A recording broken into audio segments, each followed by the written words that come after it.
건강한 우리 몸.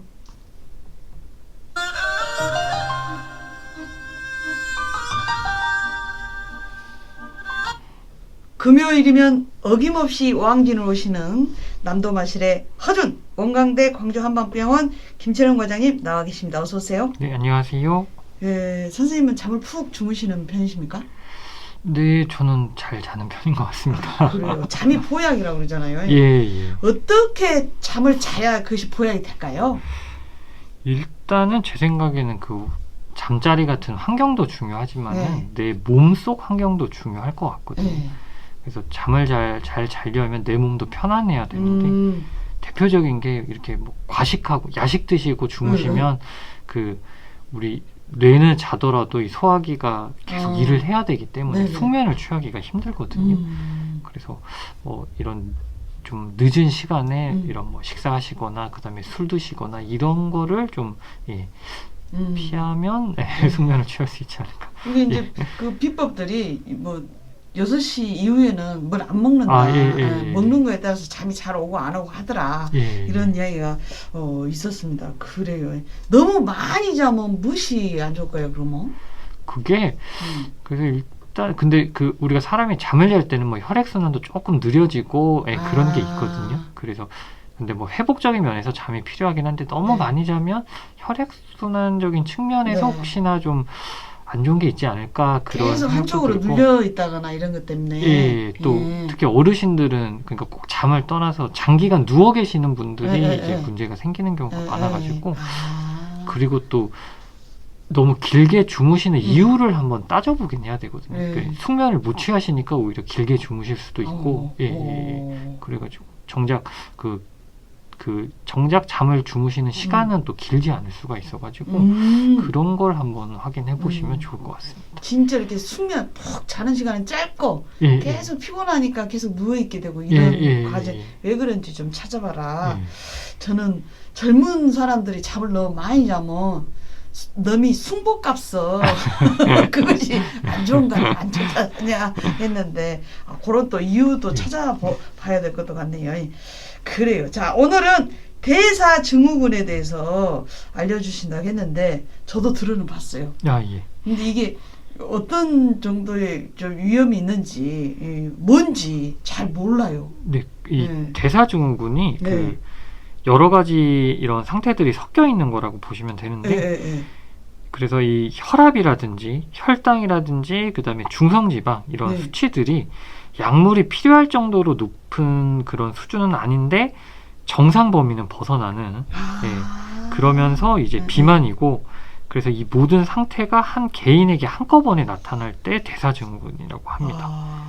그러니까 혈압도 높고 고혈압까지는 아닌데 혈압도 높고 그다음에 당뇨까지는 아니지만은 그래도 또 혈당도 높고 그다음에 중성지방도 고지혈증이라고 하기는 할 정도는 아닌데 또 높고 정상보다는 높고 이럴 때 이것들이 한꺼번에 있을 때 대사증후군이라고 하고 이런 대사증후군이 있으면 고혈압이라든지 당뇨병, 심근경색이나 뇌졸중 같은 이런 심내혈관 질환 이런 위험 질환들의 위험도가 올라가게 됩니다. 그래서 대사증후군이 있는 분들은 조기에 발견을 해서 생활습관 관리를 철저히 하시는 것이 필요합니다. 이게 위험한 빨간선을 넘질 않았는데 그 밑에서 왔다 갔다 간당 막 이런 게 맞습니다. 복합적으로 있을 때 이거 어디서 한꺼번에 터질지 모르니까 그래요. 이게 이제 저도 건강검진 하면 이거 왜 알려주잖아요. 제가 이 상태더라고요. 오늘 이야기 제가 잘 들어야 될 것 같습니다. 딱 지금 볼펜 들고 있습니다. 필기해보려고. 자, 성인병의 근원인 대사증후군에 대해서 이야기 나눌 건데요. 궁금한 점 언제든지 문자 샵 9930으로 보내주시기 바랍니다. 카카오톡도 열어놨어요. 대사 증후군이 그러면 저만 그런 건지 다른 분들도 좀 흔한 편입니까? 어쩝니까? 네, 이게 좀 흔한 편인데요. 그래서 국민건강보험공단 자료에 따르면 2018년을 기준으로 했을 때 건강검진을 받으신 분들 중에서 10분 중에 3분은 대사증후군이었다고 하고요. 그리고 80%가 대사증후군까지는 아니지만은 대사증후군의 위험 요인 중에 한 가지 이상을 가지고 있었다고 합니다. 즉 복부비만이라든지 조금 정상치를 벗어나는 혈압이나 혈당 그리고 지질 수치 이것들 중에서 최소한 하나는 10분 중에 8분이 가지고 있었다고 그렇게 연구 결과가 통계 결과가 있고요. 저도 이 80% 안에 들어가는 것 같아요. 그리고 2013년부터 17년까지를 기준으로 해서 지역별로 비교한 통계도 있거든요. 그 통계에서 전라북도가 32.3%로 가장 대사증후군의 유병률이 높았고 그리고 경상남도가 21.8%로 가장 낮았습니다. 그리고 전라남도는 31.5%로 대사증후군의 유병률이 31.5%로 전라북도에 이어서 두 번째로 높았고요. 광주는 25.1%로 전국에서 딱 중간이었다고 보시면 되겠습니다. 이렇게 퍼센트지가 다른가요? 네, 그래서 그 연구에 따르면 좀 유의한 영향을 미친 게 인구 1000명당 의사수가 많은 지역일수록 그리고 보건소 이용률이 높은 지역일수록 대사증후군 유병률이 유의미하게 낮았다고 그렇게 해석을 하고 있습니다. 1000명당 의사 숫자가 많은 지역일수록 낮다고요? 그러면은 의사 선생님을 이제 자꾸 만나다 보면 이제 관리하세요. 뭐 여기가 좀 문제입니다 하면 관리를 하니까. 네, 아마 그런 부분이 있지 않나. 그래요. 그러면 이 대사증후군의 원인은 뭘까요? 그래서 이게 발병 원인은 아직까지도 명확하게 밝혀지진 않았는데요. 인슐린 저항성이라고 하는 게 가장 중요한 그런 원인인 것으로 추정을 하고 있습니다. 인슐린이라고 하는 호르몬이 혈액 속에 떠다니는 포도당을 이렇게 잡아다가 간이라든지 근육이나 지방에 저장하는 역할을 하는데요. 쉽게 말해서 인슐린이 혈당을 낮추는 역할을 한다고 보시면 되겠습니다. 그런데 인슐린 저항성이란 이런 인슐린에 대한 우리 몸의 반응이 감소된 상태로 인슐린이 정상적으로 분비됨에도 불구하고 제대로 작용을 하지 못하니까 우리 혈액 속에 떠다니는 포도당을 간이나 근육 등에 저장하지 못하게 됩니다. 그러다 보니까 이제 고혈당이 발생하게 되고요. 그리고 비만이 대사증후군의 진단 기준에 들어가기도 하지만은 주요 원인이기도 하다고 보시면 되고요. 이 비만이신 분들이 인슐린 저항성도 더 잘 생긴다고 보거든요. 그리고 특히 정상 체중인 사람도 대사증후군이 생길 수 있지만은 비만인 경우 위험도가 급격히 증가하는데 특히 이런 BMI라고 하는 체질량 지수가 정상이라고 하시더라도 중심성 비만이 있으면 즉 복부 비만이 있으면 대사증후군의 위험도가 올라가게 됩니다. 저 말씀하시는군요. 뜨끔했습니다 지금. 제가. 그래서 이 복부 비만도 복부 비만이나 이런 비만이 있으면 그 앞에서 말씀드린 인슐린 저항성도 생기기 쉽기 때문에 좀 주의를 하셔야겠습니다. 갑자기 제가 작아지고 고개가 숙여지고 좀 이런 분위기인데요. 그럼 진단 기준은 어떻게 됩니까? 대사증후군이요? 이렇게 진단 기준은? 네, 그래서 이게 여러 가지가 있을 수 있는데 일반적으로는 지금 말씀드리는 5가지의 기준 중에서 3가지 이상이 해당되면 대사증후군으로 봅니다. 첫 번째 기준은 중심 비만인데요. 즉 복부 비만인데 동양인을 기준으로 했을 때 남자는 허리둘레가 90cm 이상, 여자는 85cm 이상일 때 중심 비만으로 봅니다. 이 인치 우리 바지 사이즈로 할 때는 남자는 35인치, 여자는 33인치라고 보시면 되고요. 참고로 우리나라 성인의 평균 허리둘레가 남자는 82.9cm, 여자는 이게 아마 28인치 아마 이 정도 여자는 될 것 같습니다. 28인치 정도가 돼야 된다고요?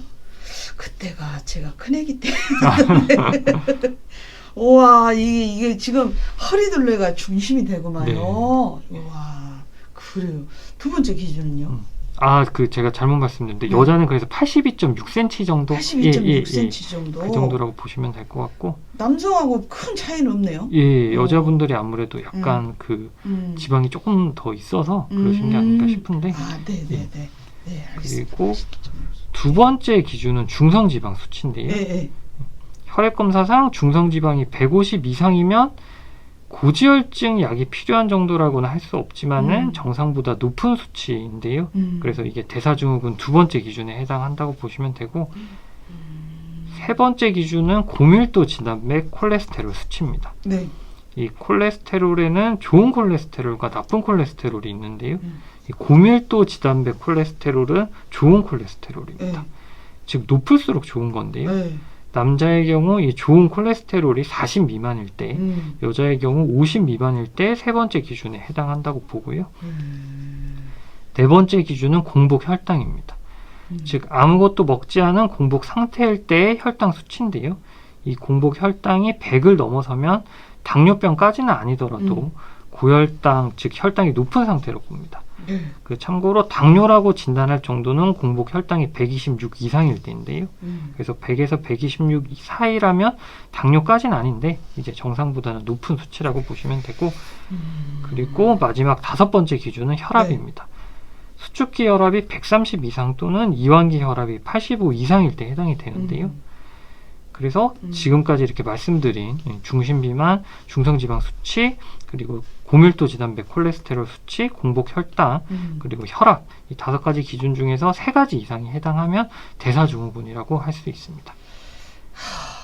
제가 2가지가 지금 해당이 되는데, 그러니까 여기도 간당간당한 거예요. 지금 대사증후군이 될까 말까 이렇게. 와, 지금 긴장이 확 되네요. 그래요. 대사증후군에 대해서 이야기 나누고 있는데요. 이제 음악 듣고 와서는 이게 증상이 어쩐지, 치료는 어떻게 해야 되는지, 예방은 어떻게 해야 되는지 이야기 나눠보도록 하겠습니다. 다스름의 자유의 탱고 듣고 올게요. 네, 다스름의 자유의 탱고 듣고 왔습니다. 자, 오늘 건강한 우리 몸 시간에서는요, 성인병의 그런 얘기도 하고 만성질환의 그런 얘기도 합니다. 대사증후군에 대해서 알아보고 있어요. 그러면 대사증후군, 제가 이제 2가지가 해당이 되니까, 근데 허리 복부 비만도 슬금슬금 이렇게 늘어나는 거잖아요. 증상은 어떤 거예요? 사실 이게 느끼시는 증상은 따로 없다고 보시면 되는데요. 그렇지만은 이게 대사증후군이 있어서 나중에 향후에 뇌경색이라든지 심근경색이라든지 이런 심내혈관 질환 발생할 확률이 만약에 높아지고, 만약에 이런 질환들이 오게 되면 그때는 그거에 따른 그런 질환들에 따른 다양한 증상들이 나타나게 됩니다. 약간 모두 이렇게 큰 병으로 가는 어떤 키 같은 것 같아요. 대사증후군이. 그러면 한의학에서는 어떻게 바라보신가요? 대사증후군을? 네, 그래서 한의학에서는 미병이라는 개념이 있는데요. 미병? 네. 여기서 미가 아직 혹은 아니다라는 그런 뜻을 가지고 있습니다. 즉 미병이란 아직 병이 있다고는 할 수 없지만은 그렇다고 이 건강하다고도 할 수 없어서 장차 병이 쉽게 올 수 있는 상태, 즉 질병과 건강의 중간 상태를 미병이라고 하는데요. 한의학에서 가장 오래된 의서 중에 황제내경이라고 하는 게 있습니다. 이 황제내경에서 말하길 뛰어난 의사는 병이 걸린 후에 치료하기보다는 병이 걸리기 전의 상태, 즉 미병을 관리한다고 했는데요. 그래서 대사증후군이 전형적으로 한의학의 미병에 속한다고 보시면 되겠습니다. 이게 건강하지도 않고 아직 아프지도 않고 그러면은 건강해질 기회가 있다는 거 아닙니까? 네, 맞습니다. 그럼 치료는 어떻게 합니까? 네. 그래서 이게 혈압이나 혈당, 지질 수치가 정상보다는 높은 상태인데 그렇다고 약이 필요할 정도로 높진 않기 때문에 그래서 한의학에서는 미병이라고 하는 거기도 하고, 그래서 어떤 약물 치료가 필요하다기보다는 대사증후군에서 가장 중요한 게 식이요법과 운동요법을 포함한 생활습관 개선입니다. 그렇죠. 이게 가장 명확한 방법이죠. 맞습니다. 그래서 대사증후군 환자 모두가 그런 것은 아니지만은 이제 좀 체중이 과체중이시거나 비만이신 경우가 많기 때문에 따라서 기본적으로 체중 관리를 하셔야 되고요. 그리고 체중 자체가 정상이더라도 복부 비만이 있으면 대사증후군의 위험도가 높아지기 때문에 허리 둘레를 꼭 줄이셔야 하고요. 그리고 아까 제가 잘못 말씀드린 게 여자분들 평균 허리 둘레가 78.6cm라고 하거든요. 대사증후군 기준은 이제 아까 앞에서 말씀드린 게 맞고, 그 정도로 줄여야 되는군요. 어떡하지? 그래서 현재 과체중이시라면 본인 체중의 3에서 5% 정도를 감량하면 대사증후군의 주요 원인이라고 말씀드렸던 인슐린 저항성이라든지 심내혈관 질환의 위험성이 감소하기 시작하고요. 과체중보다는 조금 더 심한, 즉 비만이라면 6개월 동안 체중의 5에서 10%를 감량하는 것을 목표로 하시면 되겠습니다. 그럴게요. 5에서 10%면 10% 정도 줄여야 된다. 50kg면 5kg 감량을 시켜야 되는 거잖아요. 네, 그렇죠. 6개월 기간을 좀 길게 잡으셔가지고. 네, 예. 6개월 정도 확 빼는 게 아니고. 네. 근데 이제 대한민국 사람들은 좀 급하니까 성격이 그냥 확 빼고 싶은데 그건 이제 내가 과체중인가 비만인가 이거를 기준을 어떻게 알아볼까요? 네, 그래서 BMI라고 하는 체질량 지수가 있는데요. 자신의 몸무게를 키의 제곱으로 나눈 값입니다. 네. 이때 몸무게는 킬로그램을, 키는 미터를 단위로 하는데요. 예를 들어서 키가 170cm고 몸무게가 70kg이라고 한다면 70을 1.7의 제곱으로 나누는 겁니다. 그래서 키의 단위가 미터이기 때문에 1.7로 나누고요. 이렇게 해서 구한 값이 23 이상이면 과체중이고 25 이상이면 비만이라고 볼 수 있는데요. 네. 그런데 이제 인터넷에서 이렇게 검색하시면 쉽게 계산을 하실 수가 있습니다. 맞아요. 비만 측정 이렇게 딱 인터넷에 치면 키, 센치 몇 센치냐, 몇 킬로냐 해갖고 딱 나올 때 그때 충격받으시면 안 돼요. 그래요. 아까 식이요법, 식사와 운동 이거 가장 명확한, 정확한 이 치료 방법인데 뭐 어떤 운동을 좀 더 추천해 주실랍니까요? 네, 그래서 가장 좋은 게 뭐 질병 예방에 가장 좋은 게 빨리 걷기나 자전거 타기 또는 수영이라든지 등산 같은 것을 하시면 좋고 운동 시간을 일주일에 하루 이틀을 고강도로 하시는 것보다는 강도를 좀 줄이시더라도 자주자주 규칙적으로 하시는 것이 가장 좋고요. 그리고 일반적으로 운동을 시작한 분들 중에서 50%가 1년 이내에 중단을 한다고 하거든요. 그래서 이 점을 유념하시고 꼭 운동을 지속할 수 있도록 신경을 쓰시면 좋을 것 같습니다. 세상에서 제일 어려운 게 꾸준히인 것 같습니다. 꾸준히. 근데 진짜 지금 50대 이렇게 딱 넘어서면 이게 막 증상들이 나타나잖아요. 네. 저를 포함해서 진짜 유념해서 운동 열심히 하도록 하겠습니다. 오늘 진짜 긴장 많이 되네요. 우리 김철영 과장님 가시는 길에 오방신과에 타령 들으면서 보내드립니다. 과장님 살펴왔어요. 감사합니다. 네.